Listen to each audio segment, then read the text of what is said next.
habeen wanaagsan daawadayaal kuna soo dhawaada barnaamijka caawa iyo caalamka waxaan ahay farxaan maxamed jimcaale qodobada wararka ugu waaweyn waxay kala yihiin Yemen waxay qarka u saaran tahay gaajadii ugu xumayd ee qarniga sarkaal ka tirsan qaramada midoobay ayaa BBC-da u sheegay waa in aynu isceebsanaa warbixin ayaanu idinkaga haynaa xaaladda bini'aadanimo ee magaalada Sanca wararka kale ee caawana waxa kamid ah ka hor doorashooyinka baarlamaaniga ee Afghanistan waxaanu eegi doonaa sida dadka Afghanistan ay uga sii aamin baxayaan siyaasiyiintooda magaalada Muqdishona waxay xustay 14 Oktoobar qaraxii ugu xumaa ee ka dhaca Soomaaliya abid oo ay ku dhinteen in ka badan 500 oo qof dadweyne boqolaal ayaa isugu soo baxay goobtii qaraxu ka dhacay faaqidaada ciyaaraha ee qaybta dambe ee barnaamijka waxaanu ku eegi doonaa koobka qaramada Afrika Nations League iyo waliba ciyaaro kale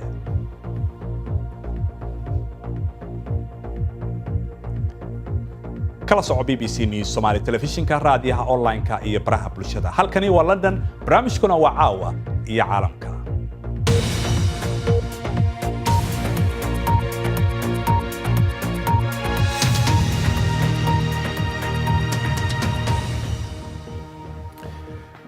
qaramada midoobay ayaa ka digaysa in Yemen ay ku fool leedahay gaajadii ugu xumayd ee dunidu ay aragto qarnigan waxaana hay'addu ay sheegtay in beesha caalamku ay tahay in ay isceebsato sida ay ugu fashilantay ka hortagidda macluusha ka jirta waddanka Yemen waxaana ay sheegaysaa in 13 milyan in lagu qiyaasay oo qof oo dadka waddanka Yemen ah ay halis ugu jiraan macluul qaramada midoobay sidoo kale waxa ay sheegtay ugu yaraan 10,000 oo qof in lagu dilay dagaalka Yemen halka malaayiin kalena ay ku barakaceen oo guryahoodii ay ka qaxeen dagaalka sokeeye ee waddanka Yemen waxa uu bilowday 3 sano ka hor markii kooxaha mucaaradka ee Xuutiyiintu oo Iiraan ay taageerto ay markaasi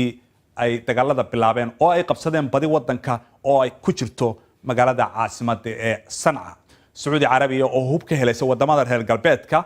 sida Mareykanka UK iyo Faransiiska ayaa duqeyn dhinaca cirka isticmaalaysay jidadkana godoomisay iyadoo caawinaysa dawladda Yemen ee caalamku aqoonsan yahay Aisha Afrax ayaa inooga faahfaahinaysa warbixintan digniin sawirro naxdin leh ayaa ku jira magaalada Sanca waxay soo jirtay waqti ka badan 2500 oo sano taariikhdeeduse dhiig badan ayay leedahay iyadoo dagaalo badan ay ka dhaceen magaaladan dagaalkan hadda socda ayaa waxyeeleyn baan ku haya malaayiin Yemeniyiin ah hooyadan sidii hooyooyin kale ee ku nool Sanca ayay u baqaysaa ilmaheeda Montib waa 2 jir waxaana sidan u galay baahida baan ee ka jirta dalka Yemen sariir kale dhakhaatiirtu waxay rabaan inaan aragno canug kale magaciisu waa Basim ayayadiis ayaa inooga sheekaysay dhibaatooyinka jira iyada nafsadeedu waa lafiya maqaar Basim wuxuu ku dhashay waddanka ugu faqraysan gacanka Carabta laakiin dagaalka ayaa aad uga sii daray dhibaatooyinkii hore hadda lacagta Yemen aad ayay u qiimo jabtay qiimaha raashinkana waa ay laba jibaarmeen xalka kaliya ee dhibaatooyinka laga bixi karo waa in dagaalka la joojiyo wax kasta oo hagaagayaan taa kadib ma isleedahay waa la joojin doonaa aniga ahaan maya qaramada midoobay ayaa sheegaysa in haddii uu dagaalku sii socdo bilo gudahood ee Yemen ku wajihi doonto abaar daran waxaan u malaynayaa in badankeenu ay aaminsanaayeen marka uu qarniga 21aad bilowday in aanan la arki doonin abaartii ka dhacday Itoobiya iyo Bangladesh waxaan aaminsanayn in ay taasi dhici doonin mar dambe laakiin run ahaantii Yemen tabtaas ayay ku sii socotaa haddii ay gaajada ka badbaadaan duqeynta cirka ee kaga imanaysa Sacuudiga iyo xulafadiisa ayaysan ka badbaadaynin Fuad ayaa ka badbaaday weerar duqeyna habeen hore lug ayuu ku waayay waxaana laga yaabaa in labadiisa gacmood laga gooyo wuxuu noo sheegay inuu ku dhex jiray isbitaalka Xudayda isagoo daaweynaya bukaanka marka duqeyntu dhacday Fuad ma ahan dagaalyahan waa kalkaaliye caafimaad shaqaalahan ayaana sheegaya in duqeymuhu ay kaliya ku dhacaan dadka rayidka ah waxaana ay wadeen tirakoob inta uu dagaalku soo socday Maxamed wuxuu sheegay in loo keenay dhaawac gaaraya 800 ilaa 900 qof 200 ilaa 300 ka mid ahna waa ay dhinteen. Yemen dagaalka ka socda waa dagaal la ilaaway, laakiin 3 sannadood kadib dad badan oo halkan jooga waxa ay leeyihiin lama ilaawin, waa la inkiray ee waa la iska indhatiray. dagaallo isxigxigay oo dhawaan dhacay ayaa qarribay ololaha doorashada waddanka Afghanistan ka hor doorashada baarlamaaniga ee maalinta Sabtida halkaasi ka bilaaban doonto. Kooxda Taliban iyo kooxaha kale ee xagjirinta ayaa ka soo horjeestay habka doorashada, waxaana ay bartilmaameed ka dhiganayeen isu soo baxyada dadka si markaasi ay uga niyad jabiyaan codaynta. Ammaanka oo kaliya ma aha waxa dadka doorashada ka celinaya Afghanistan. Waxay ka mid tahay dalalka dunida ugu saboolsan, waxaana kordhaya niyad jabka dadku ay ka qabaan siyaasiyiintooda. Suhayba Maxamed Badqas ayaa ka waramaysa. maalin walba Hesam Uddin oo 5 sano jir ah waxa uu qoyskiisa biyo uga dhaamiyaa tubadan xaafadan saboolka ay degan yihiin ee ku taal banaanka Heraad ayaanan si toos ah waxa aan u saameyn dagaalka ka jira qaybaha kale ee dalkan. Xaafaduhu intooda badan ma haystaan biyaha qasabadaha, halka korontadana ay helaan 4 saac oo kaliya maalintii. Aabaha Hesam Uddin waa dukaanle, waxa uuna sheegayaa in uu codkiisa dhiibanayo doorashada soo socota, balse ma aaminsana in siyaasiyiinta ay wanaajin doonaan nolosha qoyskiisa. dalka Afghanistan ma jiro qof xil haye oo dalkiisa haddana wax u taray. dhammaantood waa wada musuq. dadka masaakiinta ah ayaa dhiban. inkastoo balaayiin dollar gargaar lagu bixiyo ayaa haddana dalka Afghanistan waxa uu wali wajahayaa caqabada ballaaran. banaanka xafiiska qaramada midoobay ee ku yaal Heraad ku dhawaad 200,000 oo qof ayaa ku sugan oo dhawaan ka soo barakacay gobolada deriska ah ee ay ku dhufatay abaarta. Ma jiraan wax biyo iyo cunno ah, ceelashii iyo webiyadii way gureen, wax caawimaad ah ma haysano. dabcan waxaa jiray waxoogaa horumar ah oo dalka laga sameeyay 20kii sano ee la soo dhaafay. ka dumar ahaan Nahiid Fariid looma ogolayn in guriga ay ka soo baxdo muxaram la'aan markuu jiray xukunka Taliban. hadda waa xildhibaan, waxa ayna rabtaa in dib loo doorto. waxaan wajahaynaa xilli cusub oo siyaasadeed haddii aan haweennahay, balse marka loo eego kuwo badan oo u istaagay horumarinta xaaladda haweenka iyo xuquuqda aadanaha, xaqiiqdii kuma qanacsanin. waxaan u malaynayo waxa ay tahay in qayb ka mida lacagta ay gasho jeebka shakhsiyaad yar oo aan runtii markii hore danaynaynin. caalamkana waxaa looga arkaa doorashooyinkan kuwa loogu gogol xaarayo doorashada muhiimka ee madaxtinimo ee loo qorsheeyay sanadka soo socda. su'aalaha la isweydiinaya ayaa ah in dadku filan oo ammaan dareemaya ay u soo bixi doonaan codaynta, doorashaduna ay noqon doonto mid xor iyo xalaal ah. dimuqraadiyadda halkan waa mid curdun ah, balse waxaa loo baahan yahay in sare loo qaado rajada ay dadka qabaan. bal markan aynu eegno qodobada kale ee ku jira wararka dunida ee caawa. baarayaal Sacuudi iyo Turkiya ah ayaa gaaray qunsuliyadda Sacuudiga ee magaalada Istanbul, halkaasi oo wariyihii Sacuudiga ahaa Jamal Khashoggi 2 toddobaad ka hor ay ugu wardambeysay. Donald Trump ayaa sheegay in uu u diray xogayihiisa arrimaha dibadda Sacuudi Carabiya si wada hadal degdeg oo ula yeesho boqor Salmaan. Mr. Trump waxa uu sheegay in boqorka Sacuudiga uu u sheegay inaan waxba ka ogeyn wixii ku dhacay Mr. Khashoggi. madaxweyne Trump ayaa waxa uu sheegay in uu aqbalay in cimilada adduunku ay isbedelayso, laakiin ma ogi buu yiri in ay tahay wax bini aadamku uu sababay. waraysi uu siiyay telefishinka CBS ee Mareykanka ayaa waxa uu sheegay inuu u malaynayo in cimiladu ay dib isu bedeli karto iyo in aan saynis yahanada la aamini karin, sababtoo ah buu yiri waxay leeyihiin ajenda siyaasadeed. Sogolootiga reer Congo ee ka cararaya waqooyi bari Angola ayaa sheegay in weerar baan lagu qaaday koox yar oo macdan qodata. goobjoogayaal ayaa u sheegay wakaaladda wararka ee Reuters in ciidamada Angola ay ku soo duuleen magaalada Lucapa ayna dileen dad gaaraya 10, sidoo kalena ay bilqaysteen hanti. dowladda Angola waa ay beenisay eedeymahaasi inay ku xadgudubtay xuquuqda aadanaha. waxaana la sheegay in 200,000 oo qof ay u carareen dhinaca kale ee soodinta 2 toddobaad ee u dambeeyay. Amir Hari iyo xaaskiisa Meghan Markle ayaa waxa ay filanayaan ilmahoodii ugu horeeyay. lamaanaha ayaa ku jira socdaalkii ugu horeeyay ee reer boqor ee rasmi ah, kaasi oo 16 maalmood ay ku joogi doonaan wadamada Australia iyo New Zealand. ilmaha ayaa noqon doona dhaxal sugaha toddobaad ee boqortooyada wadankan Britain. shalay waxay ku beegnayd sanad guradii koowaad ee ka soo wareegtay markii uu dhacay weerarkii ugu dhimashada badnaa ee ka dhaca Soomaaliya waxaana dowladda Soomaaliya ay xukun dil ah oo toogasho ay ku fulisay Xasan Aadan Isaaq oo ah qofkii ugu horeeyay ee weerarkaasi loo dilo waxaana magaalada Muqdisho isugu soo baxay dadweyne isugu soo ururay halkaasi kuwaasi oo watay boorar ay ku qornaayeen argagixiso dooni mayno iyo erayo la mid ah waxa dadkaasi ay isugu soo baxeen goobtii uu qaraxu ka dhacay sanad ka hor 14 October isgoyska soo baxay halkaasi oo inta badan goobihii ganacsiga mar kale dib loo dhisay dhinaca kalena madaxweynaha Soomaaliya Maxamed Cabdullaahi Farmaajo ayaa munaasabadaasi awgeed waxa uu socdaalay magaalada Marka halkaasi oo kula kulmay dadweynaha iyo guuto loogu magac daray 14 October waxaana isaga oo la hadlayay uu yiri waxaad xaqiijiseen in ciidan Soomaaliyeed uu qabsan karo magaalana uu hayn karo xaqiijiseen waxaad xaqiijiseen ciidanka Soomaaliyeed wixii loo aas-aasay oo ahaa difaaca dadkiisa iyo kaalmeynta dadkiisa inaad ka soo baxdeen oo magaalada dadka jooga kulli ay hadda ay idin ammaanaan ay yiraahdaan waxay ciidan nidaamsan oo discipliin leh oo astaantii qaranka wata oo qofka weynna kaalmeynaya qofka dhibka wada ama magaaladan dhibka u keeni karana ka qabanaya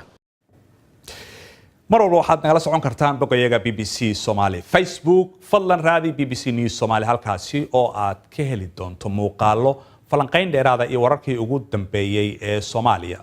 iyo caalamkaba fadlan sidoo kale BBC Somali Twitter iyo BBC Instagram bal iyaguna naga hubi wali waxa inoo soo socdo oo aad ku maqli doontaan qaybta dambe ee barnaamijka caawa qorshaha magaalada Amsterdam oo doomaha naaftada ku shaqeeya lagu doonayo in koronto markaasi loogu bedelo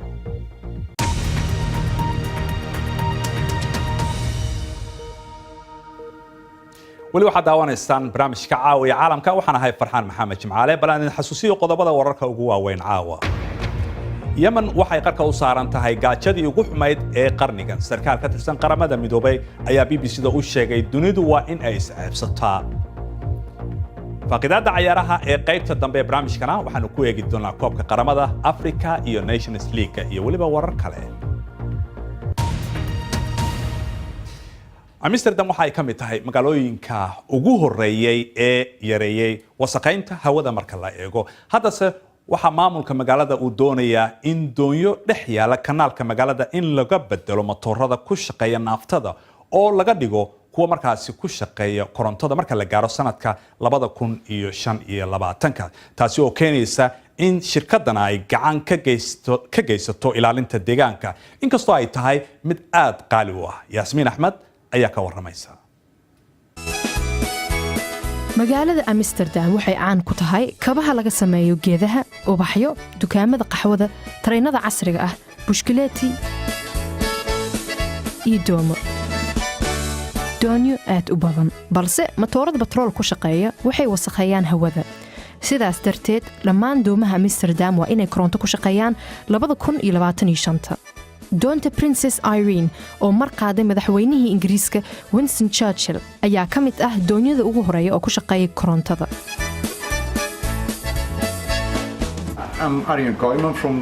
waxaan ahay Arjen Kochman oo ka socda shirkadda eShip doonyo koronto ku shaqeeyaan samaynaa matoorka naftadan ka saarnaa mid korontaan ku bedelnaa oo bateriye leh waxaan halkan ku aragno waa mashiin koronto oo toos ugu xiran marwaxadda matoorada korontada ah way ka nadiif badan yihiin kuwa ku shaqeeya batroolka balse isbedelka ma ahan mid fudud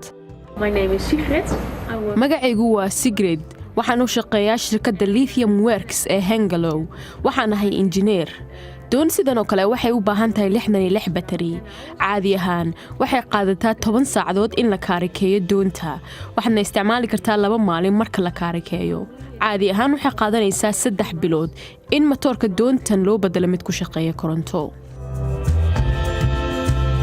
laakiin Amsterdam waxay raajicinaysaa in dadkeedu ay ku qancaan hawada nadiifka badan markana sheeka naxdin leh gobolka Minnesota ee dalka Mareykanka waxaa la helay meydadka 2 gabdhood oo Soomaali ah Bushra Cabdi iyo Zainab Xabsa Cabdalla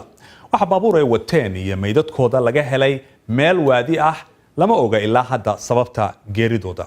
haddaba waxaa qadkaasi toosa ugu jira wadanka Mareykanka wariyahayaga Maxamed Xaaji Xuseen. Maxamed, maxaan ka ognahay labadan gabdhood ee Soomaalida Mareykanka ah ee meydadkooda la helay?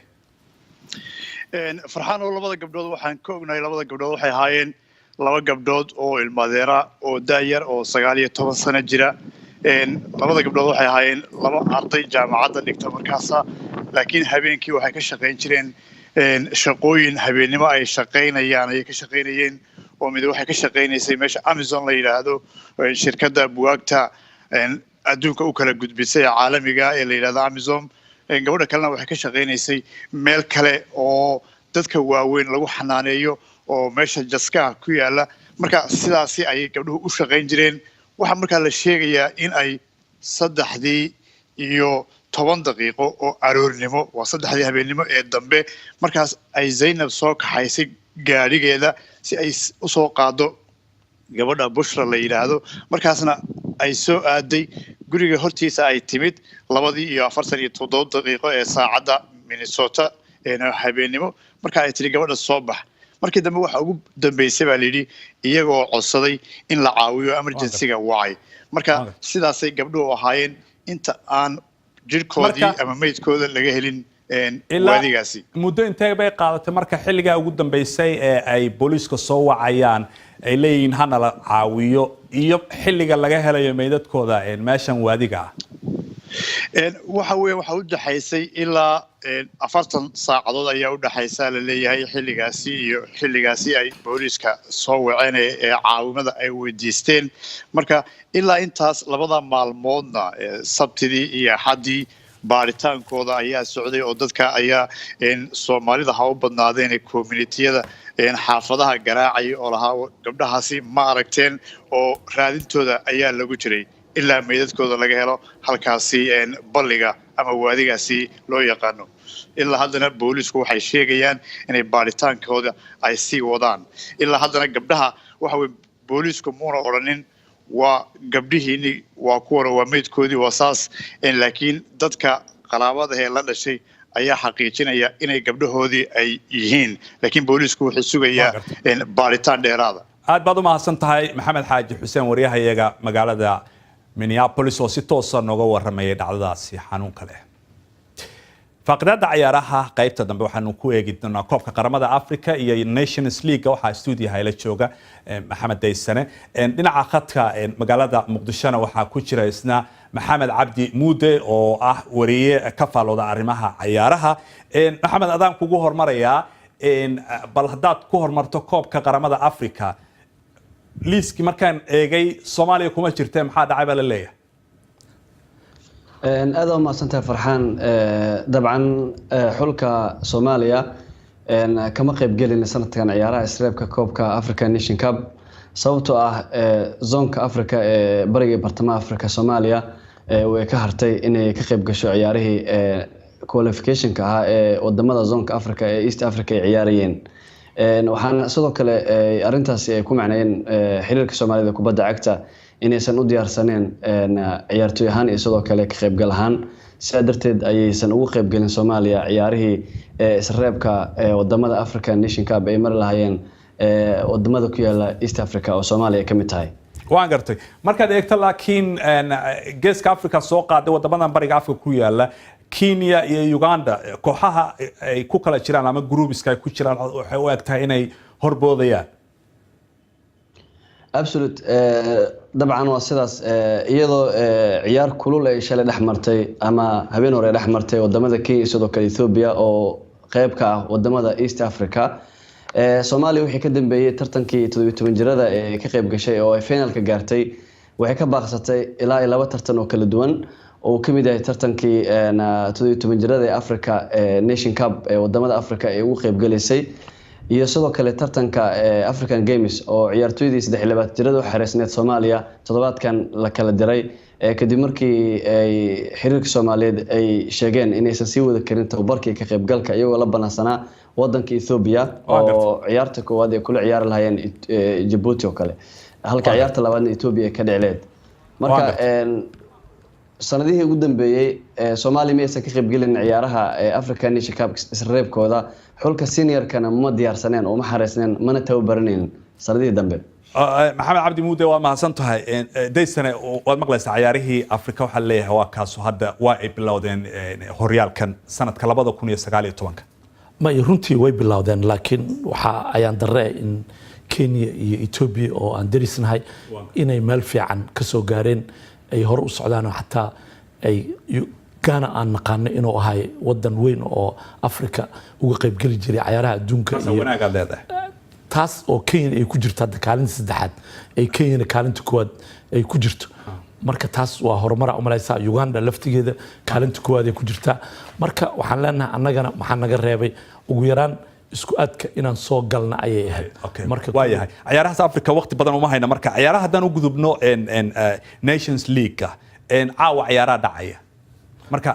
ciyaaraha dhacaya maxay kaliya caawa ciyaaraha dhacaya waa ciyaarihii UEFA Nation Cup oo koobkan sidaan ognaa waagi hore Europe waxay ciyaari jireen ciyaaro oo saaxiibtinimo laakiin hadda waxa lagu bedelay koobkan la dhahayo UEFA Nation Cup taasoo ay wada ciyaaraan oo kooxda